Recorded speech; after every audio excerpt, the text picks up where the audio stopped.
Hello everybody, so here is Black Angel and I'm here with a video about conformism and non-conformism. Now you will realize that I'm going to make a lot of videos about introverted thinking versus extroverted thinking, and that's because I am analyzing all the facets of these two functions. So in this case, yeah, we are relating conformism and non-conformism to the two functions.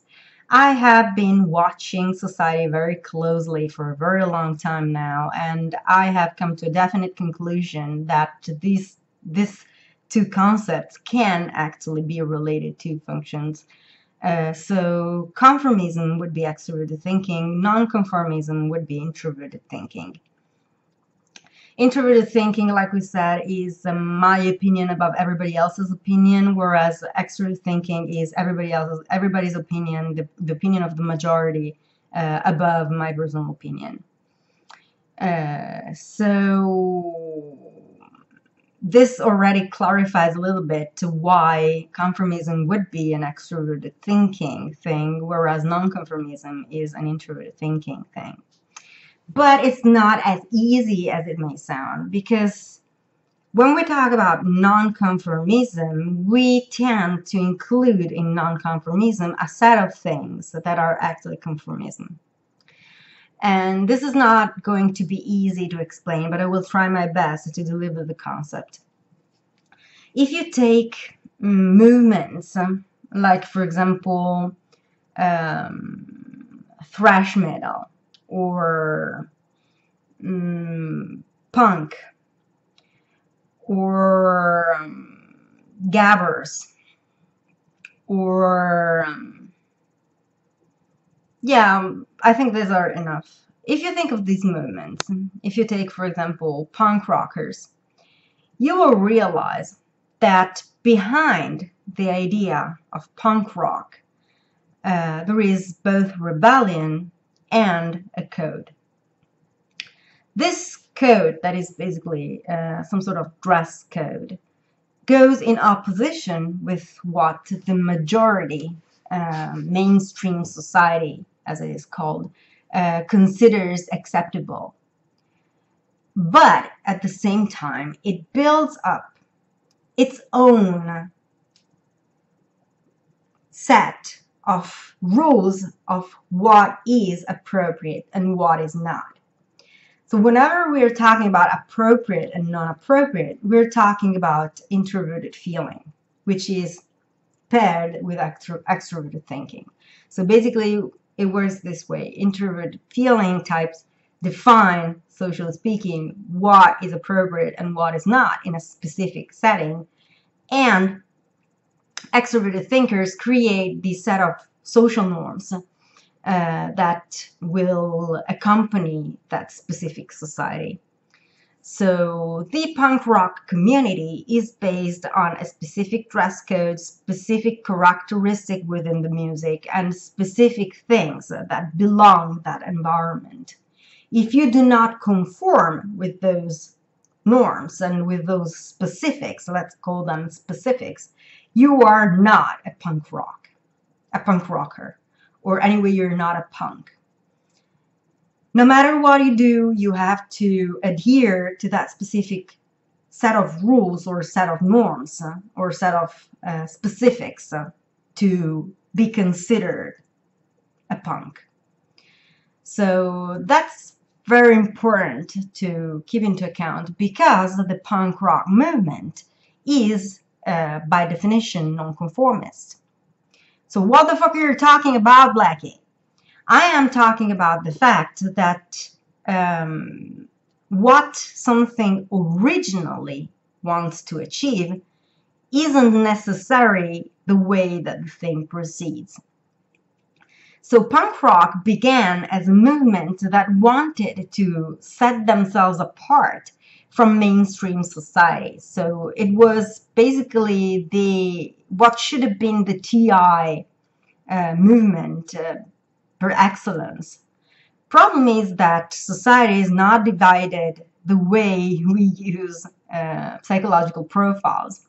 Obviously, there are the divisions in people, but there are people that use extroverted thinking and people that use introverted thinking. But there's no gateway that tells extroverted thinker, no, you're not allowed here because this is an introverted thinking society, and there is no gateway that tells extroverted thinkers.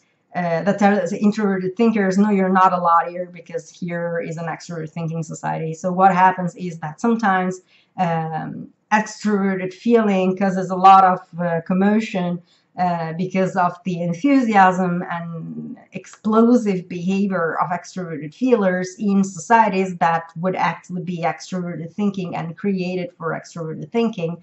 Whereas sometimes extroverted thinkers create a lot of damage in societies that were originally created to go against this idea of thinking alike, thinking everybody the same way, or behaving the same way, or having a specific set of specifics to follow. That's normal in society, and it's not about ruining each other's environment. It's just that we are all human beings and we all live in this world, and therefore shit happens. That's what I consider to be the answer. Shit happens.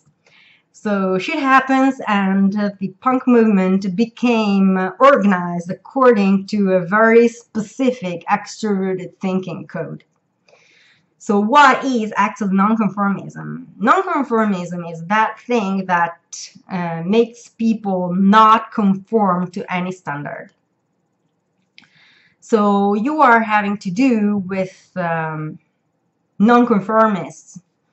Whenever you are dealing with someone that doesn't have a specific way of dressing, that can change and pass from oversized trousers and then maybe leather trousers and leather jacket, and then they pass to a very elegant outfit, and then the day after they're like dressing like they're going to rob a bank or whatever, I don't know, and then the other day they're goth, and then the other day they have another dress that has nothing to do with anything that they've been wearing before, and then they wear the goth again, and then you know what I mean. You got the concept. You grasp the concept. So that's someone that is nonconformist in terms of dress code. Normally, that kind of behavior also accompanies nonconformism in general. So meaning it's people that could sit on the floor where nobody else would. It's people that start singing and jumping in the middle of the mall without anyone else doing that. But this is not, do not take this literally. Like, it is quite literal, but it's not the only things that that kind of person does. There's a lot of things that introverted thinkers and nonconformists in general don't do or do that extroverted thinkers wouldn't. And if you watch my previous video, you will have a clear view of what that is. So why is it so important to make this difference between rebellious conformism and nonconformism? I think I will call it rebellious conformism, because if you take singers like Avril Lavigne, she is visually nonconformist, but she's actually on the rebel that actually submits to a conformist way of being. And what I mean with this is that she follows a specific norms of behavior. She follows specific ways of posing. She follows specific ways of being. And that's because it's part of her personality. It's nothing but that. I suspect she might be either an INFP or an ISFP. More likely an ISFP. But INFPs can be very different in appearance, also in dress, in their dress choice. It's more likely for an ISFP anyway. I've seen that ISFPs and ENFJs For ISFPs, it's easy. For ENFJs, it's a creative thing. Whereas for ENFJs, it's very complicated to actually find the kind of outfit that they can feel comfortable with. But anyway, yeah, these two types tend to be the more rebellious, visually speaking, the most rebellious, visually speaking. ENFJs and ISFPs. ISFPs are the most creative types in terms of rebelliousness, external rebelliousness. At the same time, though, they are the marshals of following that specific set of rules, of specifics. For example, the ISFP is going to be the marshal that within a Gothic context tells you you're not a goth because you should behave this, you should dress this and this way, and what you're wearing is not goth, so you're not a goth.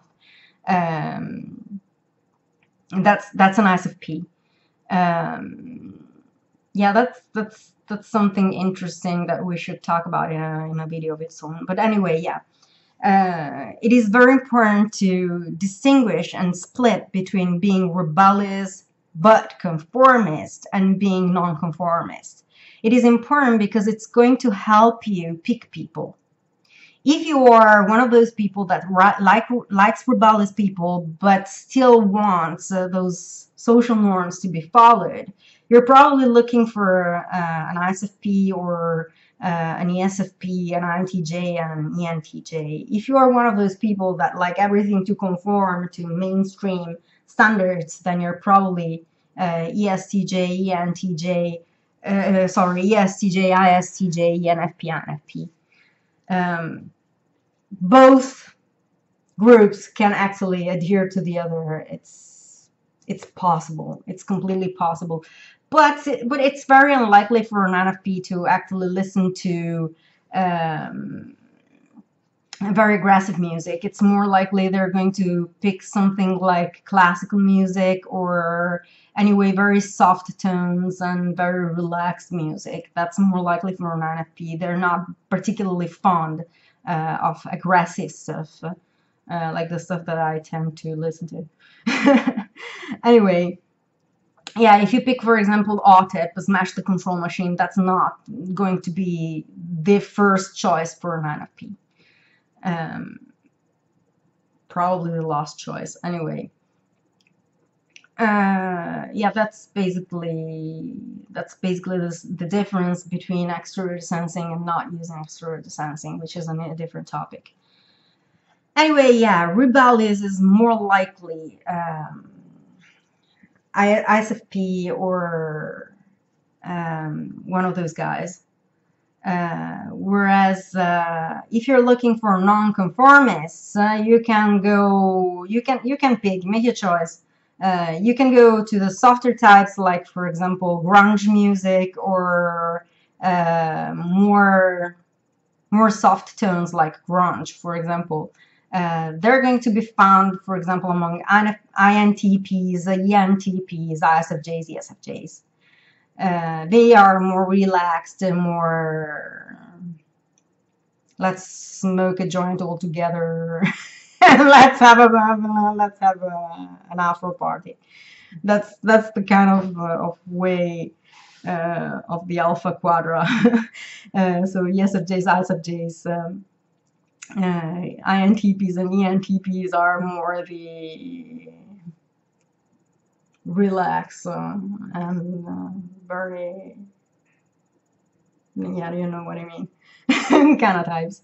Whereas the aggressive metal, not just metal, but probably even death metal or power metal, and then to the extreme opposite, you can have like Enya and all the kind of stuff.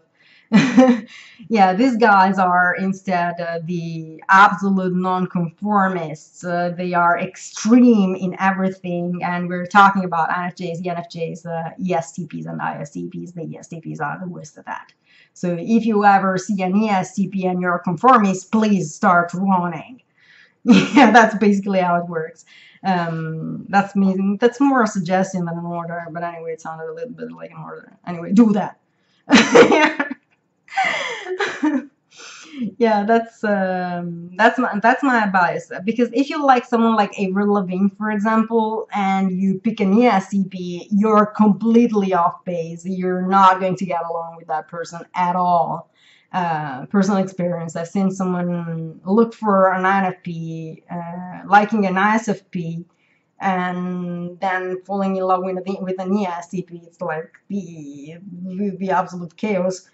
And it didn't work. Obviously it didn't work, and it cannot work, because if you need someone that is going to take care of your feelings and pamper your feelings and change your diapers and all the kind of stuff, and you go pick a type that is going to kick your ass and tell you to fucking man up, you're very off base. And that's something that you can actually see from how people dress and how they behave in society and what they do when they do it, and also from how they speak. If you're looking for someone that is going to take care of your emotional states in a very soft way and be very compliant and very responsive, and you go pick a person that tells you to fucking man up and to stop whining, you're not going to be very happy.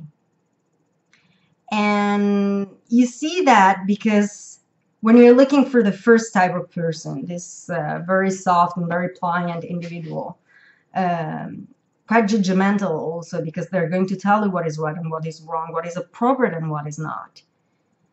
And you see this person speak extremely loudly so that you have to tell them to lower their voice, and yell at another person on the other side of the thing, and then go like, hey, yo bro, how are you doing? And they're on the opposite side of the road, and or it's maybe night, late at night, and you're in a building with other people living in other apartments, and this person starts talking extremely loudly.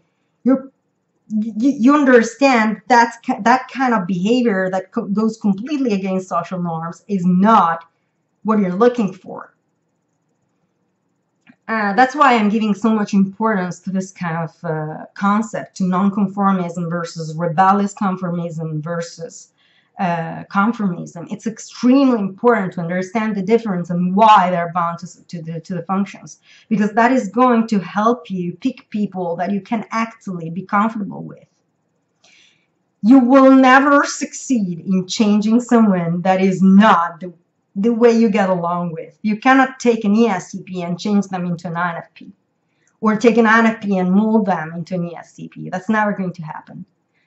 So my advice here is listen carefully and make a difference between someone that is rebellious but that follows a set of specifics versus someone that is nonconformist, meaning that they do not have a specific set of anything that they follow, versus someone that instead is conformist. So they have both the appearance of someone that doesn't riot, and the soul inside is not rioting. And careful to people of the Alpha Quadra, the INTPs, the NTPs, the SFJs, and ISFJs, because those guys are tricky. They're so freaking relaxed that before you realize on which side they are, you are completely caught up in doing something crazy. they're just like that. They just I think the whole 70s children of the flowers, I don't know how it's called in English, that kind of thing there, is a very INTP, ENTP, ESFJ, ISFJ kind of thing. So that kind of person that is on marijuana and starts talking like, yeah, this war is good, and you know why it's good? It's good because it's going to bring peace afterwards. Every war is won by peace. So that kind of philosophical trail of thought that is expressed with extreme calm and all that kind of stuff. That's how INTPs, ENTPs, ISFJs, and ESFJs. So And they're like that without smoking joints. I'm just fucking fooling around here with that thing. Anyway, yeah, that's how they work. Well, I actually met a lot of INTPs that claim smoking weed, but yeah, it remains to be proven. We only have their word for that. Anyway, yeah, moving on. I think I will close this thing here because tonight it's a very weird night. I think it's because I'm sleepy. But anyway, I will talk to you soon. Bye.